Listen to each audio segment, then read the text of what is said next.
Hello po, good evening sa inyong lahat. Ito na po yung recipe ng ating mamon na pwede natin pang negosyo, mura lang po ang ingredients niya. Pisahin muna po natin sa egg yolk. Ito po ay 6 egg yolk. Ito po yung ginamit kong itlog ay super small. Kung gagamit po kayo ng large na egg, 4 lang po yung gamitin nyo. Kaya ako po ginamitan ng 6 yan dahil maliliit lang po to. Small, ayan. At ito naman po yung ating 3 tablespoon oil, canola oil, half teaspoon vanilla powder, 1/4 cup sugar, 1/4 cup fresh milk. Ito po ay step 1 natin yan. Okay? Sa step 2 naman po tayo. Ito po ay 6 egg yolks, 1 teaspoon lemon juice, at ito po ang ating 1/4 cup sugar. And then, sa step 3 po tayo, 1 cup cake flour na sifted to. At saka 1 teaspoon and half baking powder. Tsaka 1/4 teaspoon na salt. Okay? Ayan po lahat sila. Ito pong ating fresh milk na 1/4 cup. Kung wala po kayong fresh milk, pwede nyo pong substitute ay water. So, umpisahan na po natin. Sa cake flour muna po tayo. Ayan. Tsaka yung kanyang baking powder, salt,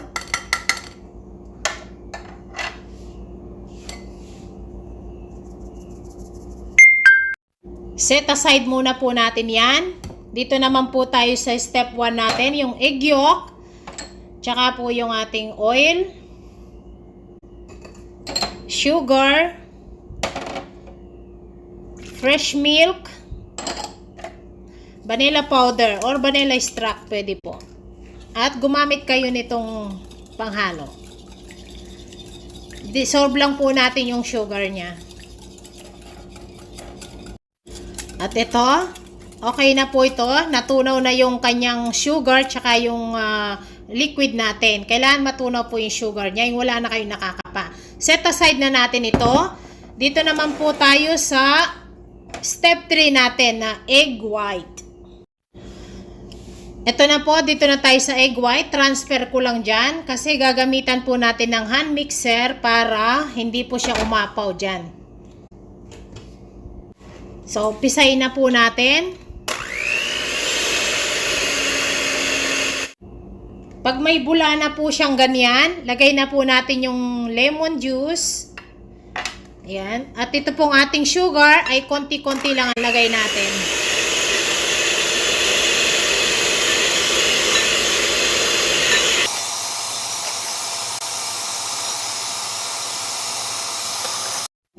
Ito po yung maringgin natin. Malalaman nyo po kung okay na siya. Ayan. Malapot na po. Ayan. At ayan. Kahit itaog nyo po siya. Ayan. Hindi na po siya bababa. Ibig sabihin, okay na po yan. So, ngayon, pisahin na po natin. Ito na po yung meringue natin at yung ating cake flour tsaka yung egg.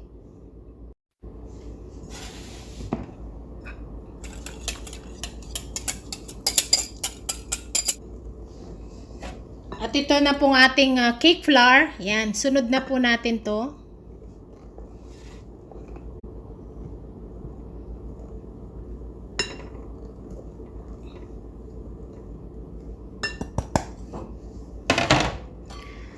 And then, wag po natin siya i-overmix. Okay? Pag ganito lang po yung paghalo, paikot, pino-fold lang po natin siyang ganyan.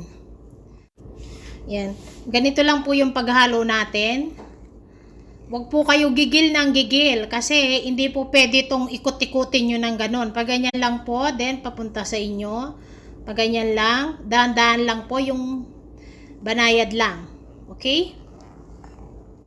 Ito na po yung texture niya. Kapag wala na pong puti-puti na yung arena na cake flour nilagay nyo, pwede na ho. Ayan ang texture niya. So, ito na po. Gagamit tayo ng itong cupcake na lalagyan ng mga papel. Ayan. At pwede rin po kayong gumamit ng ganito. Lagyan nyo po siya ng ganyan. So, ako, linagyan ko na lang po siyang oil kasi kulang po yung ganito ko. Umpisa na natin.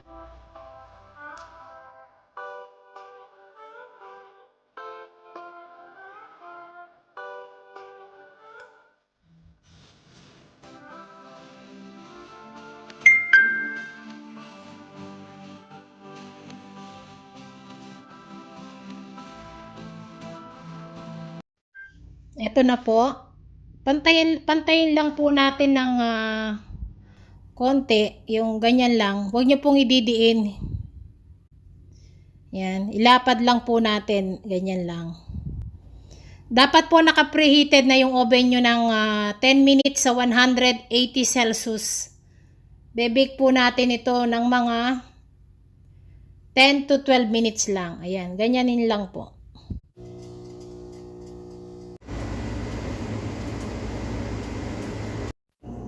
Ito po, check-in na natin sila. Para po malaman nyo kung okay na, tusukin nyo sa gitna. Ayan. Ayan, wala na siyang dumikit. So, ibig sabihin, okay na po yan sila. Ayan na po sila. At ito po yung nilagay natin kanina doon. Ayan. Itawag muna po natin sila para sila lumamig dito. Ayan. Mga 5 minutes lang. Tapos, lagyan na po natin ng toppings. Ayan na po yung ating mga mamon. Ito pong crack na yan, huwag kayong mag-alala. Pag linagyan nyo po yan ng cheese sa taas at asukal, butter, matatakpan na po yan. Ayan. Natural lang po yan. Ito na po, malamig na yung ating mga mamon. Ito po yung butter, room temperature po yan. Lagyan lang natin siya dyan sa taas. Ayan.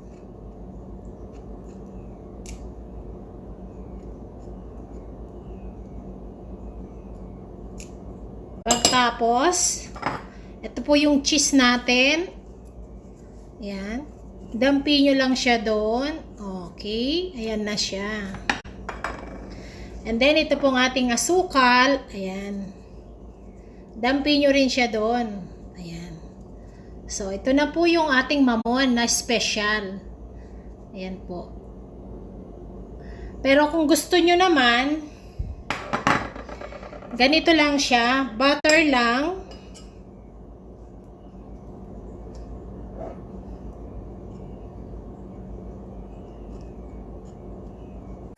And then, itong ating sugar. Ayan po. Butter lang to, tsaka sugar. Ayan. Kung ano yung gusto ninyo. Pwede siya, ayan, yung cheese, tsaka yung may asukal na butter lang. So, ito po yung special natin, ito yung ordinary. At ngayon, ito, tikman na natin yung butter na may asukal lang. Ayan siya.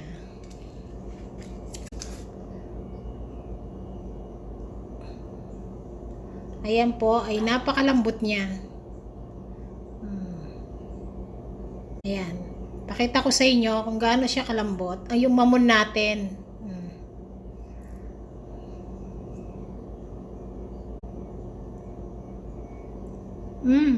Ang sarap. So, ito naman po yung may cheese. Ayan po.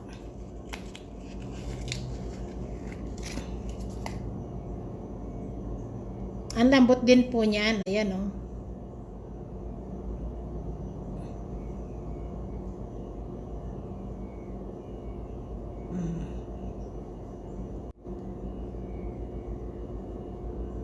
Hawakan ko na po. Ako naman yung kakain. At ito naman po yung kanina. Ayan. Ito po ay wala na siyang sapin. Ayan. Ayan po siya. Puso po ang dating niya. Ayan siya. Ay, malambot din.